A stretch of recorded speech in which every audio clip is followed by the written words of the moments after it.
우리가 지금까지 요한계시록을 쭉 읽어오면서 이제 12장, 13장에 이르게 되면서 내용이 역전이 됩니다. 그 전까지는 하나님의 심판이 주어지게 되어서 박해당하는 성도들이 뭔가 희망을 품고 뭔가 이제 변할 것이다 라는 기대를 가지게 되었는데, 12장과 13장 또 이 부분을 넘어가게 되면 땅에서 하늘의 바다에서 나온 짐승과 또 용의 출몰을 통해서 다시 한번 혼란 속에 빠져 있는 성도들의 모습을 보게 됩니다. 3년 반이라는 시간 동안 땅과 바다에서 나온 짐승들이 백성들을 미혹하게 되고 또 그들의 마음을 사로잡는 그런 일들이 일어나게 되면서 아마도 박해당하는 성도들의 삶에는 다시 한번 큰 고난과 혼란함이 주어지게 됩니다. 그렇지만 이제 요한계시록 14장으로 넘어가게 되면 이제 또다시 상황이 역전이 됩니다. 3년 반 동안 권세와 힘과 믿는 자들을 잡고 죽이는 그런 세력들을 향해서 또 다른 반전이 일어나게 되는데, 이제 어린 양으로 나오셨던 바로 그분께서 이제 심판자로 세워지는 그 모습이 14장부터 다시 한번 소개됩니다. 특별히 오늘 본문에 보면 14절에 흰 구름이 있고 구름 위에 인자 같은 이가 앉으셨는데 라고 소개를 하는데, 여기서 말하는 인자 같은 이가 바로 예수님을 이야기합니다. 머리에는 금면류관이 있고 손에는 예리한 낫을 가졌다라고 얘기합니다. 낫이라는 것은 추수를 위해서 사용하는 도구이죠. 그런데 예수님께서 이 예리한 낫을 가졌다라는 것은 우리가 그전까지 보았던 어린 양의 예수님의 이미지와 조금 달라진 예수님의 역할에 대한 부분을 우리가 살펴보게 됩니다.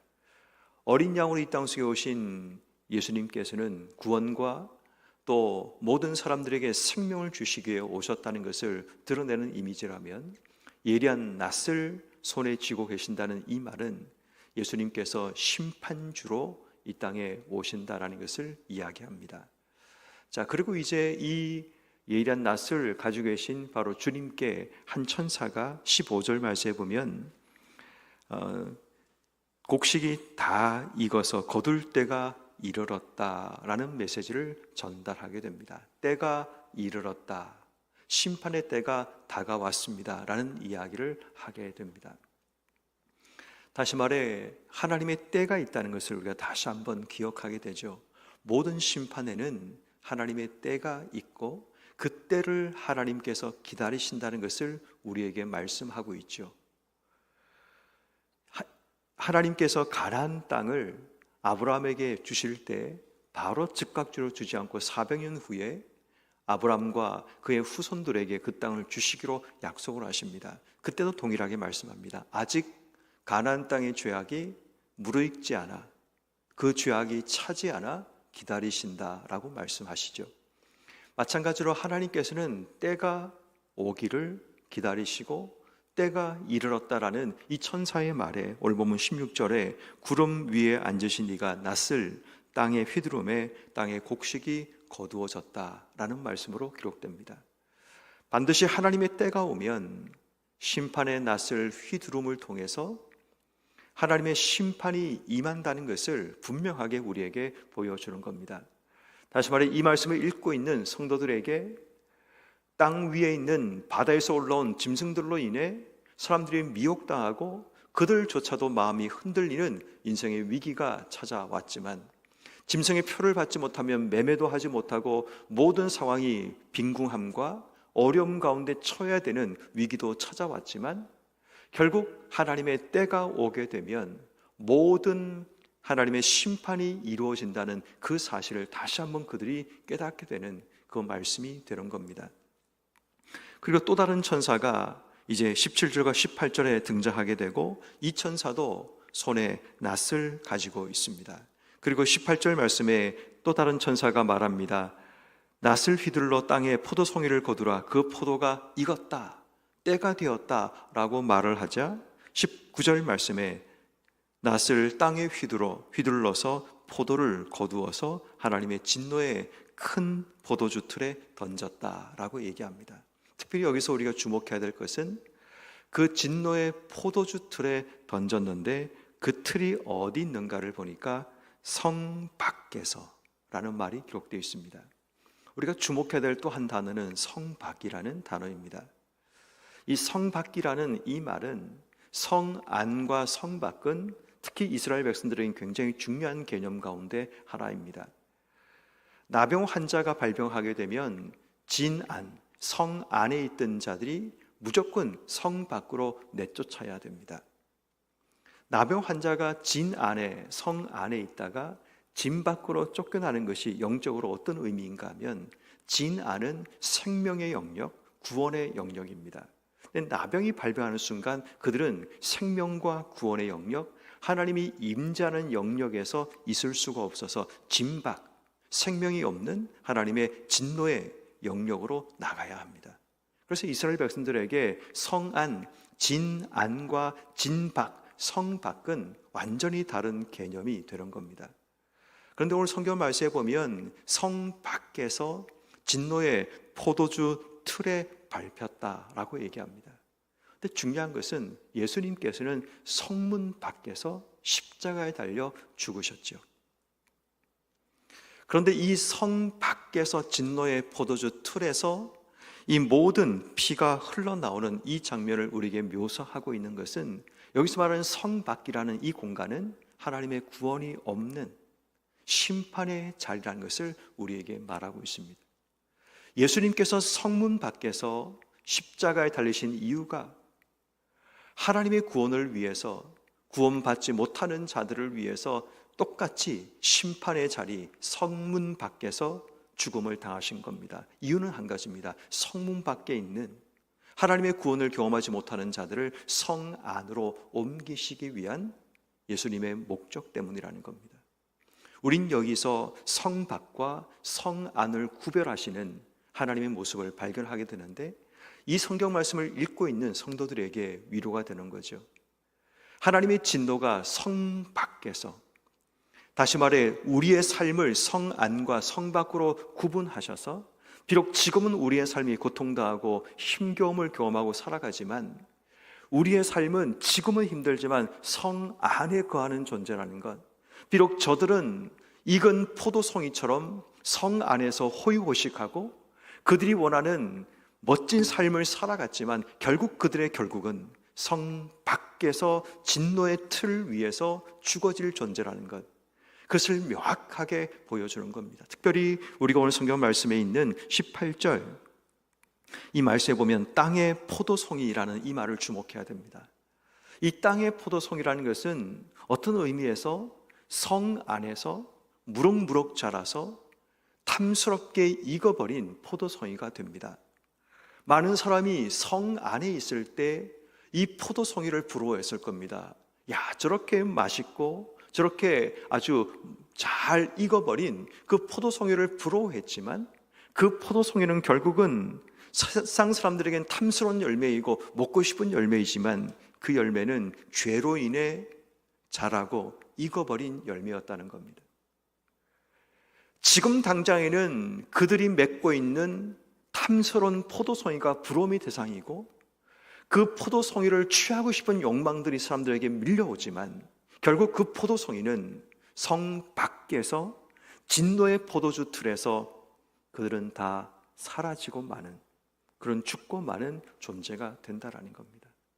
그래서 이 성 안과 성 밖이라는 것, 익은 포도송이라는 이 개념은 굉장히 많은 것을 우리에게 설명합니다. 지금 당장 익은 포도송이처럼 살아가는 자들, 풍성하고 탐스럽고 모든 사람이 부러워하는 그 인생 부러워하지 마라. 결국 그들에게 하나님의 심판의 포도주 틀에 들어가게 되면 성 안이 아니라 성 밖에서 버려지는 존재가 된다라는 것을 말하고 있는 겁니다. 다시 말해 이 말씀을 읽고 있는 성도들에게 굉장히 중요한 메시지가 오늘 14장에서 전해지는 겁니다.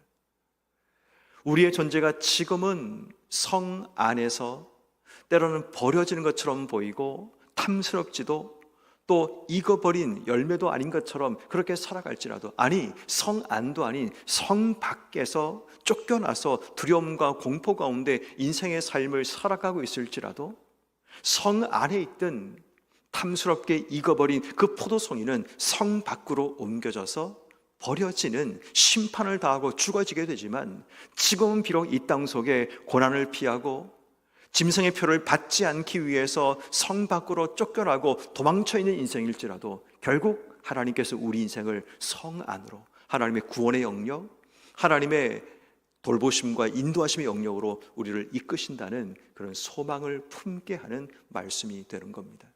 그러므로 여러분, 하나님의 때가 이르렀다라는 것, 우리가 그것을 살펴보면서 우리가 다시 한번 우리의 삶을 점검하고 돌아봐야 됩니다. 하나님의 심판의 때가 언젠가 우리의 삶에 오겠죠. 재림해지러 오시는 예수님께서 이 땅 가운데 심판의 낫을 들고 우리 가운데 심판할 수도 있지만, 우리의 죽음 이후에 우리의 삶이 하나님 앞에 서게 되는 바로 그때를 맞이할 때 어떻게 보면 우리에게 이 심판과 같은 일들이 일어날 수 있다는 겁니다. 물론 믿는 자들에게는 정죄함이 없기 때문에 이런 하나님의 진노의 심판에 이르지는 않겠지만, 어쩌면 믿음이 불확실하거나 또 아직 확신이 없는 자들에게는 이러한 심판들이 주어질 수 있다는 것을 기억해야 됩니다. 그러므로 우리 인생 가운데 심판이 오기 전에 우리가 기억해야 될 몇 가지 요소들이 오늘 본문 속에 기록되고 있습니다. 첫 번째, 우리가 어디로부터 나오는 말에 귀를 기울일 것인가? 누구로부터의 출처에 따라서 인생의 삶을 살 것인가? 오늘 성경 말씀에 반복되는 한 단어가 있습니다. 15절 말씀에 보면 또 다른 천사가 성전으로부터 나와, 성전이라는 단어, 또 17절 말씀에 또 다른 천사가 하늘에 있는 성전에서 나오는데, 18절 말씀에 또 불을 다스리는 다른 천사가 제단으로부터 나와.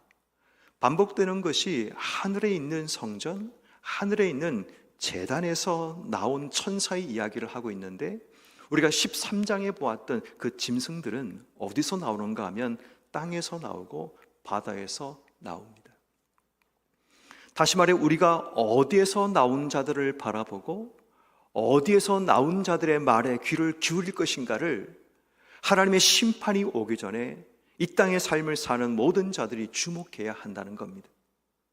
땅에서 나온 자들, 바다에서 나온 자들이 보여주는 큰 권세와 이적들을 보고 우리의 삶이 흔들릴 것이 아니라 그 출처가 어딘가를 제대로 알고 그 출처에 따라서 우리의 삶을 살아가야 합니다. 어떤 말을 들을 때 그 출처가 누구에서 나왔는지 우리에겐 중요합니다. 정말 우리 인생을 살아가는 동력과 힘은 어디에서 나온 그 말과 어디서 나온 누구의 말을 따라 인생의 삶을 살 것인가, 이것이 우리에게 중요합니다. 권위 있고 권세 있는 자들의 말을 따라 사는 것도 물론 필요하고 중요합니다. 그렇지만 우리에게는 하늘에서 나온 하나님께 주시는 그 말씀과 성전과 제단에서 나오는 그 말을 따라 주님께서도 낫을 휘두르신 것처럼 오늘 우리의 모든 삶의 출처가 하나님 말씀과 하나님께 나오는 바로 그것을 통해 우리의 삶을 살아가는 이런 모든 삶이 되기를 주의 이름으로 축원합니다. 두 번째, 하나님의 심판함에서는 우리는 이 땅에서 익은 포도송이가 되려고 하지 말고 하나님의 구원받는 성 안에 거하는 자가 되어야 합니다. 물론 지금 내게 주어지는 삶의 자리는 성 안, 구원과 은혜의 자리가 아닐 수 있습니다. 지금 박해당하고 핍박 가운데 서 있고 내가 원하는 삶이 내 삶에 이루어지지 않는 그 삶이 내 속에 펼쳐질지라도 두려워할 필요가 없습니다. 우리에게는 하나님의 구원이 우리에게 있고 반드시 하나님께서 우리에게 주실 은혜가 있다는 겁니다. 좀 시간 날 때마다 책을 읽을 시간들이 많지 않아서 이제 유튜브에서 책을 읽어주는 것을 많이 이제 듣곤 합니다. 최근에 제가 이제 하나 들었던 게 뭐냐면 퓨처 셀프라는, 아마 저는 몰랐는데 2024년 나온 책인데 그때 아마 굉장히 많은 사람들에게 베스트셀러가 되었던 그런 책이었던 것 같습니다. 이 퓨처 셀프라는 이 책의 내용은 뭐냐면 우리의 현재가 미래와 연결되어 있다는 그런 개념들을 소개하는 책입니다. 다시 말해 우리가 지금 살고 있는 이 현재가 미래와 연결되어 있어서 10년 뒤, 5년 뒤에 내 모습을 상상하고 기대하고 그 모습으로 지금 현재를 살아가라. 이게 이 책의 핵심입니다.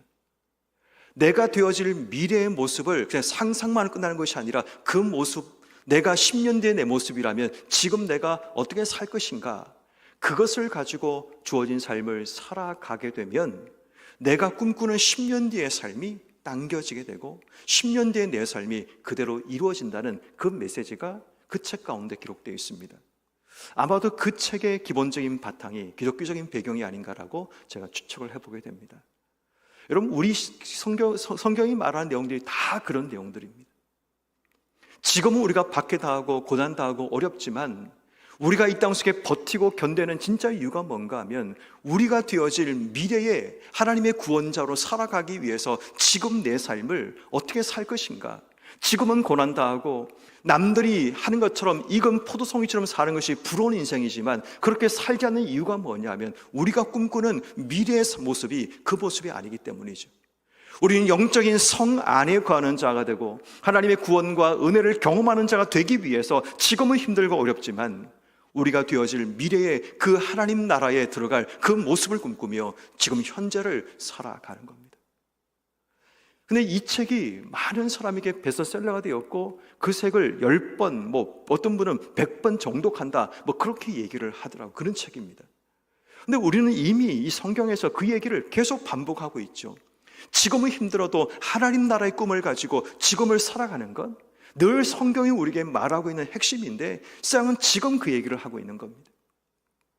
여러분, 우린 기억해야 됩니다. 지금은 힘들고 어렵지만 하나님이 이루실 심판의 때를 기다리고 지금은 우리가 성 밖에 내몰리고 내쫓겨서 구원이 없는 자처럼 두려움 가운데 인생의 삶을 살아갈지라도 반드시 하나님께서 우리에게 구원으로 이끌어내시고 성 안에 거하는 자로 하나님이 인도하신다는 그 사실을 기억해낸다면 오늘도 힘들고 어려운 하루를 살아가지만 우린 버티고 견뎌낼 수 있습니다.